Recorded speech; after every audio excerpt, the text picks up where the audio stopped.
你知道90年代香港娱乐圈有多黑暗吗？当年红遍香江的电眼美人李美凤，为何在事业巅峰期突然退圈？直到王晶最近在社交平台爆料，我们才惊觉这竟是一场关乎生死的自救。1990年冬季的某个深夜，刘嘉玲在赴麻将局的路上突然人间蒸发，3小时后，她面色惨白回到朋友家，手上价值100万的百达翡丽不翼而飞。然而，据王晶透露，绑匪最初的目标其实是当时人气更高的李美凤。这位毕业于多伦多大学的高学历港姐，不仅凭精装追女仔2与刘德华同台飙戏，更因独特气质被媒体封为东方玛丽莲梦露。但正是这份耀眼的美貌，让她成为黑帮眼中的猎物。王晶在视频中透露，李美凤每天出门要换3辆车，随身携带2个防狼警报器，连喝瓶水都要助理先试毒。1990年12月的某次商演结束后，李美凤的保姆车在旺角街头被2辆无牌车夹击，司机猛踩油门突围时，后视镜里闪过3个持械黑影。这次死里逃生后，她果断推掉所有片约，3个月后闪电嫁入豪门。当时媒体都笑她为爱昏了头，却不知这是她用婚姻筑起的保命符。就在李美凤退圈后第37天，放松警惕的刘嘉玲成了替代目标，绑匪不仅抢走她全身财物，更拍下大量私密照片。2002年东周刊曝光这些照片时，梅艳芳带着300亿人上街抗议，梁朝伟更是自掏腰包买断所有流通杂志。而这一切本可能发生在李美凤身上，然而黑帮的魔爪从未停止。以性感女神吴雪文为例，她因拒绝拍摄风月片遭黑帮报复，被打断3根肋骨住院半年。当记者追问伤情时，她只敢含糊其辞，不小心摔了一跤。曾力彭李连杰的制片人蔡子明因对抗黑帮在街头被连开9枪，那个年代的艺人保险单上绑架险竟是必备条款。如今再看李美凤的退圈决定，实则是乱世中的清醒选择。她转战商界后，将家族企业市值做到27亿，用实力证明离开娱乐圈不等于放弃人生。当我们惋惜那些消失的巨星时，或许更该庆幸法治时代的到来，让艺人不再需要用婚姻换取安全。据香港演艺人协会统计，1990到1997年间共发生23起艺人绑架案，平均赎金高达800万港元。而选择在巅峰期退圈的女星中，有68%后来都坦言为躲避黑帮纠缠。这些冰冷数字无声诉说着那个纸醉金迷时代的血色真相。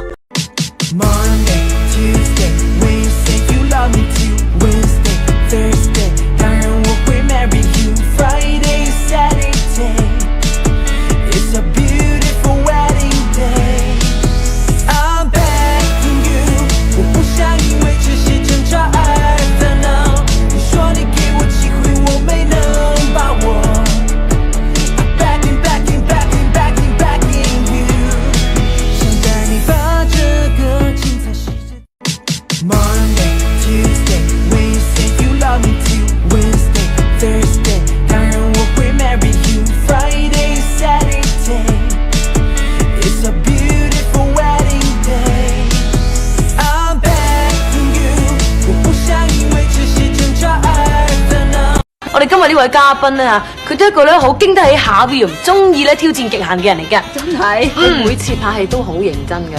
凡係啲危險動作咧，一定唔會用替身嘅。佢就係我哋東方嘅一條龍，成龍亦都係馬哥。歡迎！你好，多謝你上嚟喎。你好，3位靚女，你哋好。你好，其實我成日想知咧，你拍咁多危險動作咧，你驚真係驚過嘅啫？有，你真係當我超人咩？我當你係超人㗎。我每一次做危險動作咧，都會譬如係呢個話跳鐘樓啦，警察故事跳燈啦，就都驚一路驚落去，驚成個零禮拜2個禮拜咁驚嘅。但係喺嗰一剎那，你係有咩勇氣係去嘗試嗰樣嘢？係啊，死啦！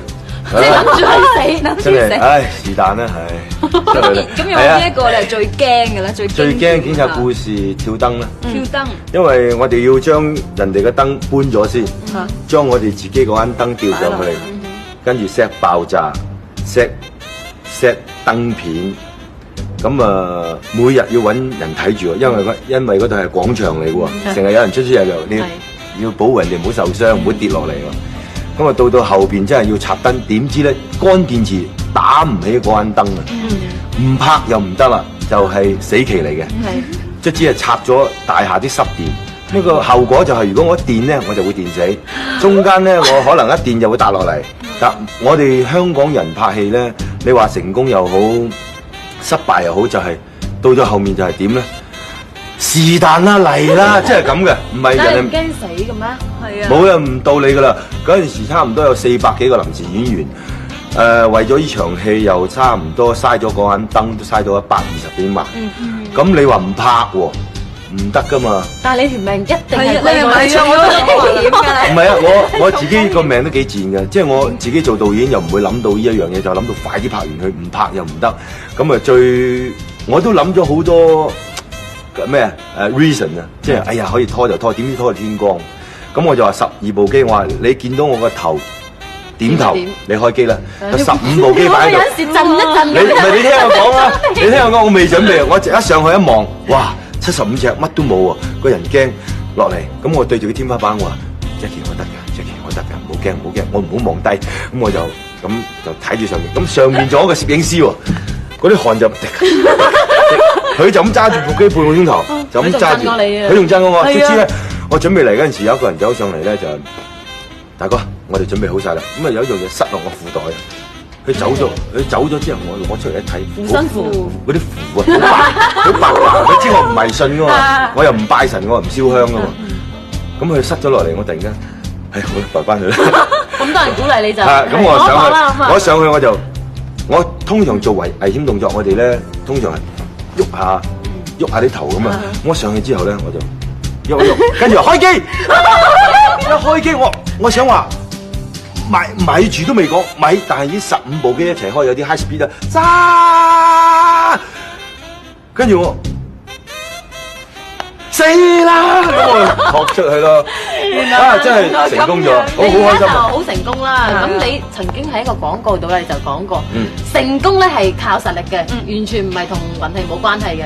咁其實對你嚟講，即係呢個成功緊要啲啊，抑或係實力緊要啲，抑或係運氣緊要啲咧？我點講咧？你話我唔迷信，我都話有運氣啦。我覺得我自己一路以嚟都好好運氣，一路得到東南亞咁多年嚟得到觀眾嘅擁護啦。咁啊得到好多好朋友，唔知點解啊，政界又好啊，電影界又好啊，報界又好啊，佢哋都好中意我。咁啊再加上自己努力啦，咁啊天時地利人和啦。但係我都知道好多人努力過我，同埋功夫都好過我，但係佢哋唔行運，你話係咪運氣咧？咁啊，我唔知。咁你細個即係跟師傅練功嘅時候咧，你有冇諗過自己係會成為咁成功咁紅嘅？冇啊！我嗰陣時唯一個目標就係想第一中意拍戲嗰陣時就為咗逃避練功啦，因為一拍戲咧就唔使話5點鐘起身，可以8點鐘起身啦。咁啊就好中意拍戲，就唔使操拳啊嗰啲嘢，好辛苦嘅。咁到後期就中意做武術指導，咁我發誓要做武術指導。咁我19歲就做武術指導。點解咧？係咪可以指揮人咁做翻你滿足下自己？學功夫嗰陣時老師嗰個咁嘅款嘛？唔係做武術指導嗰陣時，武術指導係好威噶嘛。除咗導演，第2大就武術指導噶啦。咁下邊帶幾廿人咁啊，武師埋位，咁一個人企喺度，幾廿人企喺你面前，你。過去嗰邊，你喺度搭落嚟啊！你喺度跳落嚟，跟住我入即係嗰邊。OK， 準備好。OK， 嚟預備，唔好嘈，唔好嘈，嚟開機 ，cut，再嚟一次，嗰個唔好。哇，嗰啲拳好權威㗎。咁我嗰陣時就俾人點㗎嘛，跟住我嗰陣時企喺度，我最記得拍一出戲叫《黑店》，CC 做女主角。武術指導係我哋啲前輩啦。我嗰陣時好，而家唔係而家，嗰陣時一叫武師埋位，個個企晒喺度，叫我啦，叫我搭落嚟啦，叫我搭。嗰陣時係咁噶，而家唔係啊，武師埋位，唔好叫我，即係越遮越好，企喺嗰啲 double 位啦，唔好叫我。而嗰陣時，但係通常我記得我拍危險動作嗰陣時咧，一有要用啲咩替身嗰陣時，你一行出嚟啲武師就唔知你去邊度揾啲嘢做下咁。唔係，而家咧，以前嚟講咧，就係冇咁搏命，而家危險好多。以前就係最多係跳落嚟都墊下嘢啊，跟住可以用鏡頭接啊，同埋都有好多鏡頭嘅特技啊。但係而家越嚟越危險咯，所以而家話睇身埋位，哇，好緊要嘅，真係，尤其是我啲戲個都知道咯。咁我諗而家係啲觀眾要求高咗啊，樣嘢都要講求實在真嘅。同埋你而家事業好成功啦，我真係想知道你咧，對於未來嘅展望有咩憧憬咧？未來自從我好坦白講啊，自從我以前有好多夢想，我要點。自從南斯拉夫受傷之後咧，我覺得做人，尤其是近期好似黃炳耀咁啦，我有個好朋友，佢有好多夢想嘅，我又有好多夢想嘅。但係自從我自己南斯拉夫嗰次之後，我就唔諗咁多嘢，我就諗今日做咩，聽日做咩，今年最長我做咩，就唔咩97啊。所以人哋問我移民，使咩移民啫？可能我96死咗㗎啦，真係啊，好現實啊！我可能訪問完咗出去嘭死鬼咗，仲諗咁多。我今日嘅嘢我做好佢，今年嘅嘢我做好佢，我個自己嘅職責係做咩我做佢，唔諗咁多嘢。咁你今年嘅志向係去邊咧？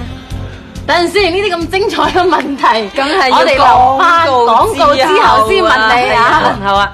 有時你頭先繼續問埋呢個問題先。係我問咗㗎啦 ，Jackie 你答啦，你今年嘅展望係點啊？展望雙龍會就快拍完啦，你睇我曬到個紅卜卜。係咯。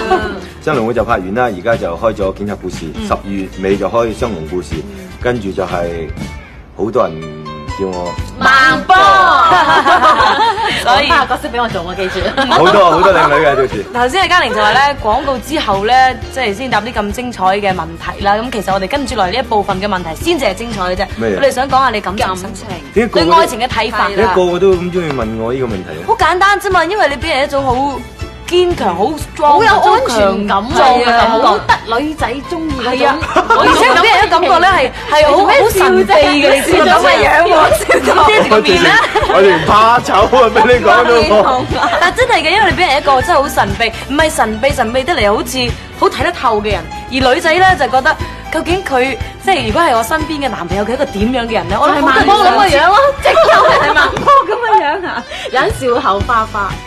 我其實咧，我都可以講一句就係人在江湖身不由己啦。你唔好咁唔自然，做咩面？唔係就遮住塊面喎，一講到好呢啲問題，啊！講俾你聽，我就好坦白講俾你聽。第一，我係一個好正常嘅男人啊，我都需要女仔。但係咧，有某種情形就唔可以有咯。即係我曾經係有過，到有影迷跳火車死，喺我 office 門口係飲毒藥。即係我要對佢哋負責啊！變咗我盡量將愛情生活係收埋。咁啊，慢慢咧，有好多理由。即係其實你係有嘅，不過係即係為咗你啲影迷咁收埋佢。咁我同你講冇，你都唔信啦。觀眾都認為我呃你啦，真係喺你心目中。但係我係唔可以，我要為嗰班影迷着想。佢哋真係會做呢啲傻事啊！佢哋唔係唔會做，好似阿江田咩希子，15歲10幾歲跳樓嘣一聲，就係嗰個月有5、6人跳樓。即係話你會即係因為你啲影迷嘅關係咧，驚佢哋太過瘋狂啦，所以咧你將你自己嘅私生活收埋啦，就唔希望佢哋有啲咩衝動嘅行為，係咪咁意思啊？但係你始終都係一個人嚟㗎嘛，即係你人會有一日啦，會有一日你係想結婚，你會想有一個家庭㗎嘛，咁你一路到年紀大都唔諗住公開你嘅感情生活咯喎，實會有一日有，實會有一日有咯。咁好啦，如果即係你自己去挑選你自己嘅伴侶咁樣，雖然係話係即係你自己收埋啫，咁你嘅框框係點樣去揀嘅咧？係啊，我哋都好想知，甚至或者我哋都有機會成為其中一個。有冇機會？我啲朋友，我啲好，我成班好兄弟都話：哇！你中意個女仔要係掟出嚟嘅，點解咧？因為第一，我阿媽係長頭髮啦，影響到我中意女仔長頭髮。咁多年嚟都係，咁啊中意唔化妝嘅女仔啦。好簡單啫。咪住先，我去落妝先。我去落妝。等陣先，咁咧仲有就係斯文啦。都好簡單啫，都唔係好難啊。我自己已經係好中意講嘢啊。咁啊，希望佢唔好講嘢咯。但係運動咧，如果係陪我一齊運動跑步啊咩，咁啊，你話係咪要訂做咧？我覺得都唔係。而家其實呢個年代嘅女仔唔係喎，呢個年代嘅女仔趨於大自然化啊嘛，變咗咧，佢哋中意運動嚇，中意。其實我幾保守嘅。中意化妝嚇。其實你咁嘅型，我諗到一個人啊。邊個？邊個係好相似嘅。邊個咧？就係我啦。哎呀！救命啊！係啊！救命！救命啊！嗱，你唔可以講啲咁嘅嘢㗎，你一陣間俾阿梁公子聽到唔得㗎噃。梁公子係唔係你許住先？咁啊，可以咁樣㗎？唔緊要啫，我同佢咬下手瓜咪得咯。係啊，接受挑戰。呢個我唔敢講啦，即係其實我都得嘅，即係我又唔中意化妝，我又中意運動，係咪啊？我雖然講嘢多啲，但係因為你我可以收聲㗎噃。但係點考慮我不如，即係我即係同講咗之後都好仰慕你。喂，你哋，我而家係做講問題，規矩少少，呢個係我哋嘅嘉賓嚟。你哋講到我飄飄然。點解？係你媽咪係咪俾你個印象或者係有啲咩深刻嘅刻骨銘心嘅嘢，令到你係選擇女朋友都要好似你阿媽咁啊？因為我一出世嗰日開始咧，我阿媽就未剪過頭髮，所以我阿媽嘅頭髮咧一路係到咁長嘅。哇！而家都係啊！而家都係嘅。喂，咁嘢梳頭嚟嘅，點樣？我媽梳頭好奇怪嘅，佢一分兩邊，跟住就一咬，跟住呢度著攞個兩個扣針一扣，呢邊一扣就一塊餅喺度。咁你諗住洗頭要洗幾耐咧？唔知佢啦，我真係唔知啊！嗱，我7歲離開我媽，7歲就喺師傅嗰度就學嘢。我見親我媽都係梳好頭，未見過佢洗頭嘅。我知道咧，你去日本每一次去日本做宣傳咧，啲日本影迷真係好犀利㗎，即係嗰種係淨去到瘋狂嘅地步啊！即係喊啊，又感動到講嘢都唔識講啊！咁你係點樣去安撫佢哋？冇嘅，就係我會同佢哋講話，你哋翻去啦，但係佢哋會好。隻蝴蝶啊！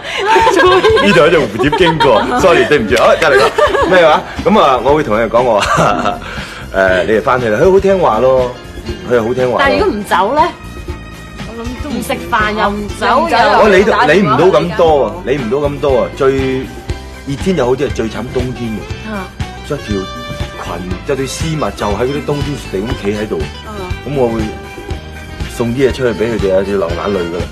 咁啊送啲熱茶俾佢哋啊，咁啊流眼淚噶。其實喺咁多唔同國籍嘅影迷裏邊，你覺得邊一個國家嘅影迷係即係俾你最刻骨銘心嘅感覺，或者特別熱情啊，特別傻啦可以話？如果傻嚟講，好多都好傻喎。嗱，傻嘅美國啦，美國啦，蘇聯啦，維也納啦，法國啊，英國啊。我初初以為淨係日本、韓國、台灣。慢慢而家我市場越嚟越大咧，你會發覺啲維也納啊、德國啊啲女仔嚟到香港都係咁，即係喺個 office 坐喺度等我，我又 Dankeschön Bitteschön 咁樣，就要講呢啲嘢咯喎。咁啊，香港反而就好啲，香港嘅女仔叫，Hi Jackie。咁啊，反而香港我去到法國啊，去到日本啲香港旅行團咧一樣啦。Jackie，但係喺香港咧就唔會喎。香港係見，唉 Jackie，即係比較含蓄啲，或者可能扮嘢啲。係啊，嗱咁樣，即係阿 Jackie 咧講咗咁多嘢之後咧，我其實就繼續仲想問你好多嘢嘅。但係嗰度有個女人咧，佢就好巴閉嘅。呢個環節叫女人心。女人心你就睇過啦。其實香港地好多男仔咧都好大男人，同埋好粗心大意嘅。咁你係咪咧？你係咪嗰啲咧？我啊，我屬於模棱兩可嗰種。點模棱兩可？具體我又好大男人主義，但係又好似又照顧女人，但係又我認為好照顧，但係個個女人話我唔照顧。個即係好多，即係唔係？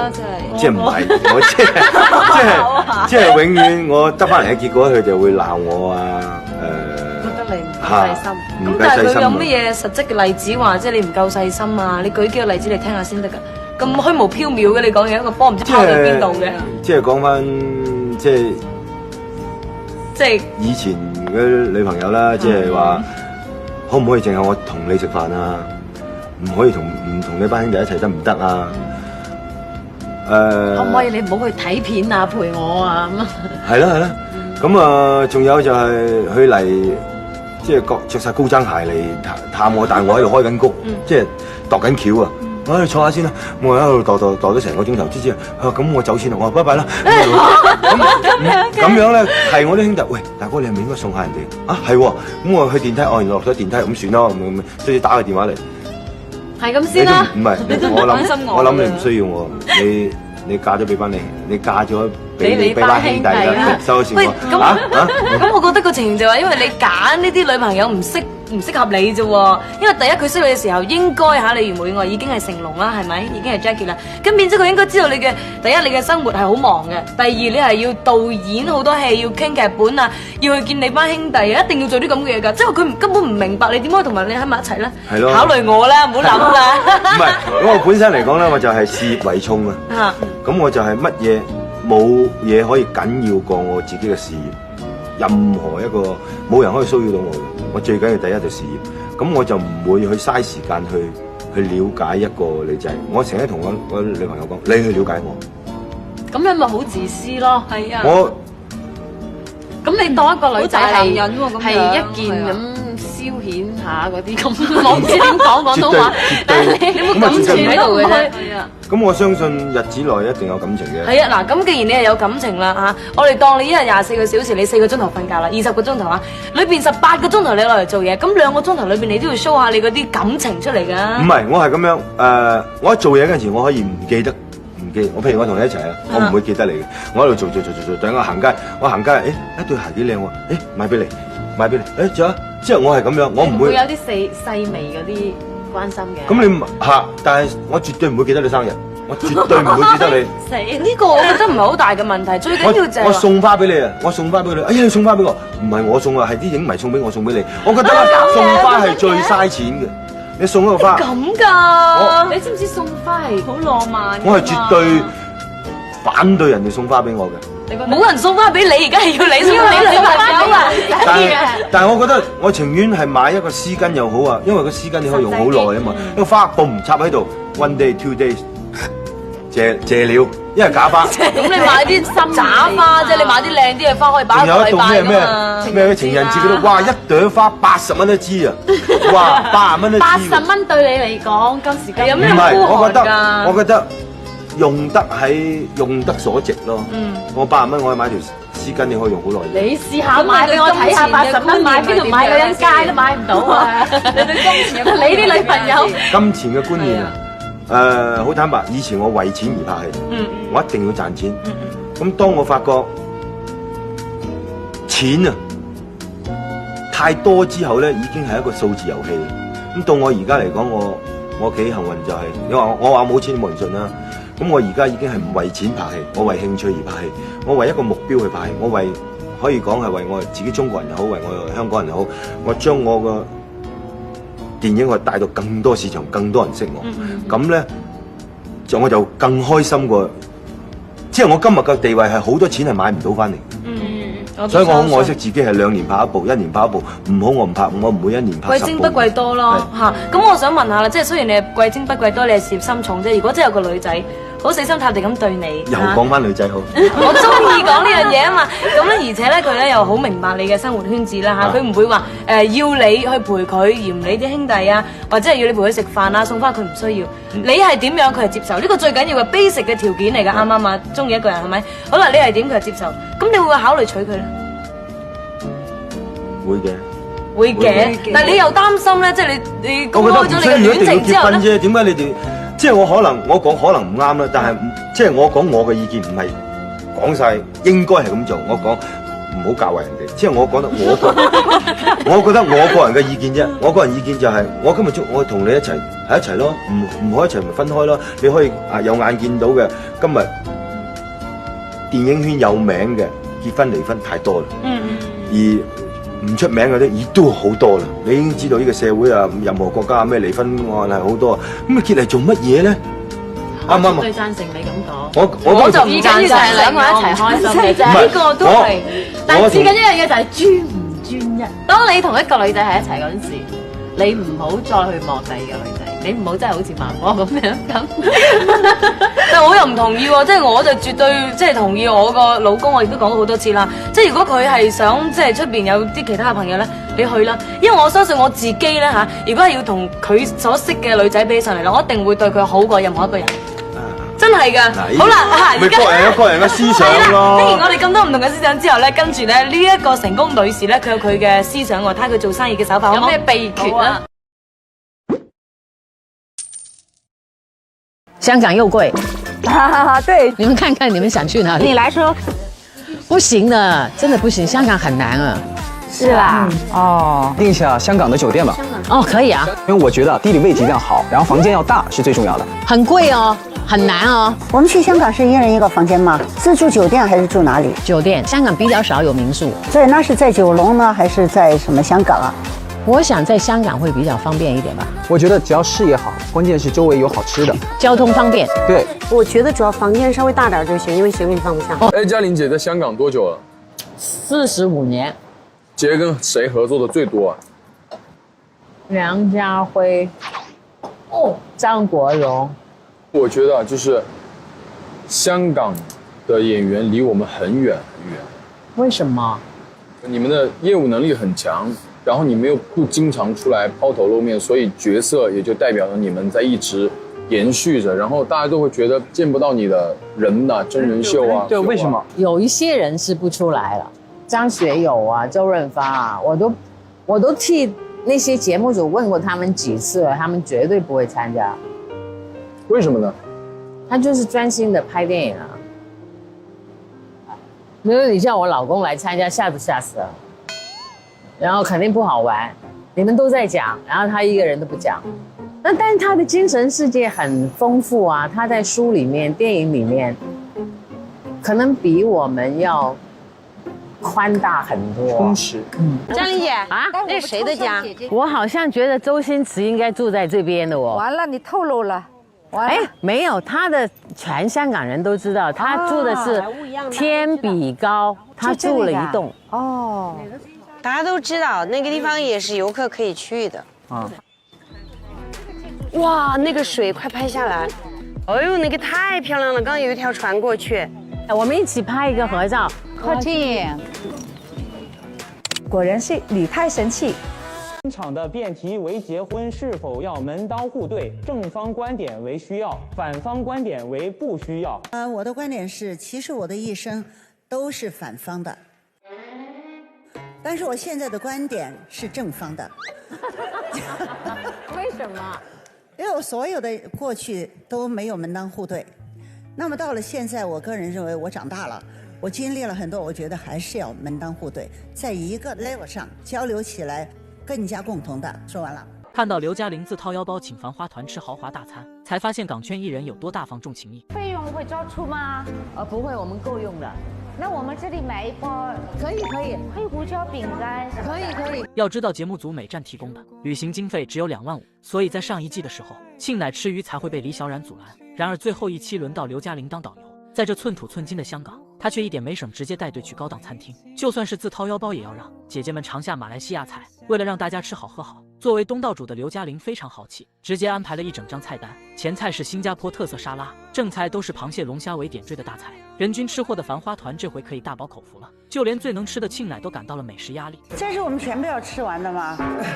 应该是的吧。那我们要变成肥婆出去咋办？姐姐们把前菜吃完后，厨师长又端来一碗龙虾乐沙，丰盛到连见过不少大场面的何赛飞都满脸震惊的模样，足以见得餐厅的这些食材有多昂贵。这是什么？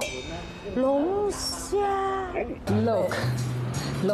龙虾的拉沙，很好吃啊。平时刘嘉玲还会经常跟张柏芝的婆婆在这聚餐，在刘嘉玲的招待下，姐姐们吃的那是满嘴流油。张柏芝见庆乃一直埋头苦吃，完全停不下来的样子，还主动提出给她包血，气氛可以说是非常的其乐融融。刘嘉玲都顾不上优雅，直接上手套哐哐一顿啃。我帮你拆开那个肉。可以，好。哇，好好食啊！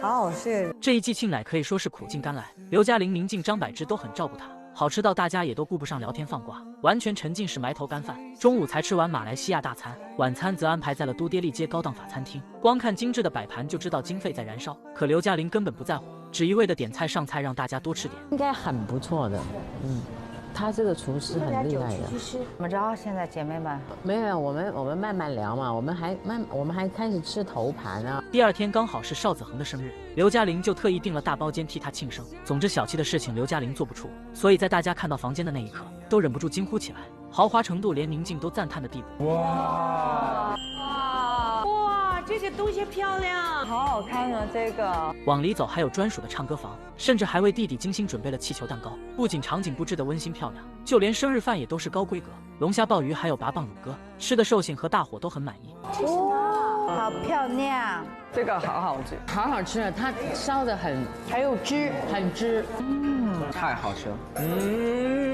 因为刘嘉玲丁克自己没有孩子，但她却认了胡军的儿子康康当干儿子。在他8岁的时候送的都是一整套纯金打造的金碗。刘嘉玲果然对朋友家人都非常豪气，对小辈大方，对长辈刘嘉玲也很照顾。去参观 TVB 的时候遇到了前辈刘丹，临行前也不忘給他點份下午茶。老師，呢個送俾你哋嘅。哇，鹹飲茶。謝謝。面面俱到又充滿人情味，不得不說劉嘉玲還真是有人格魅力啊。